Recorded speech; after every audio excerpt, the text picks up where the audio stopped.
शारदीय नवरात्र में हम देखते हैं कि भक्त कई प्रकार से व्रत रखते हैं। कई साधु संत देश और प्रदेश की उन्नति के लिए कई प्रकार से माता रानी की भक्ति करते हैं। राजधानी के माता मंदिर क्षेत्र में बाबा पुरुषोत्तम महाराज ने 30 सितंबर को भूमिगत समाधि ली थी।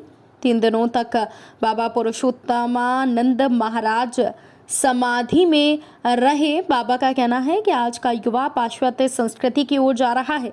ऐसे में नवयुवकों में जागृति हो, वो अपनी भारतीय पद्धति व सनातन धर्म के प्रति रुचि बढ़े और सभी का कल्याण सुख शांति के लिए उन्होंने समाधि ली थी। समाधि प्रांगण में 7 फीट गहरा, 4 फीट चौड़ा, 6 फीट लंबा गड्ढा खुदवाया था, जिसमें बाबा पुरुषोत्तम महाराज ने समाधि ली थी। बाबा पुरुषोत्तम महाराज समाधि से बाहर आकर उन्होंने कहा कि माता रानी ने मुझे शक्ति प्रदान की थी, जिस कारण मेरी देश, प्रदेश और भक्तों के लिए की गई समाधि सार्थक हुई।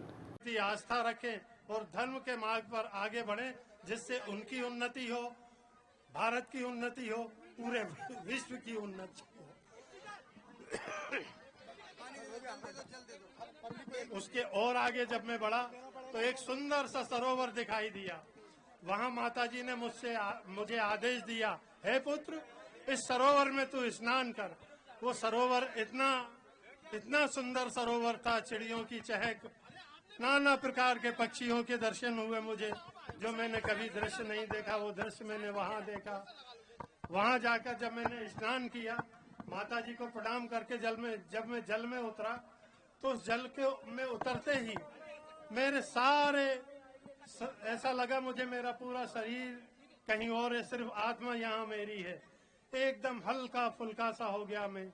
फिर माता ने मुझे बाहर आने का आदेश दिया।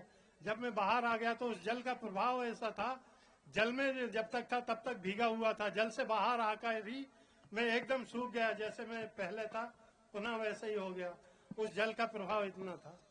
बाहर आने के बाद फिर माताजी ने मुझे रथ पर बिठाया और आगे लेके गई। तब माताजी ने कहा, हे पुत्र, ये शिवलोक है। वहां देखा मैंने तो चारों तरफ बादल छाए हुए हैं, बड़ा ही सुंदर दृश्य। और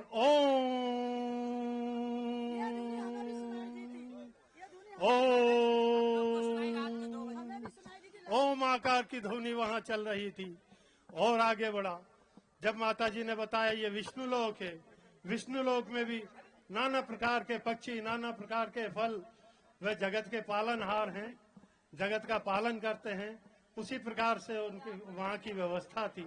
और आगे बढ़ा, वह ब्रह्मलोक में प्रवेश किया। ब्रह्मलोक में तपस्या की आवाजें गूंज रही थी, परंतु पूरे ब्रह्मांड में एक ही गुंजायमान हो रहा था,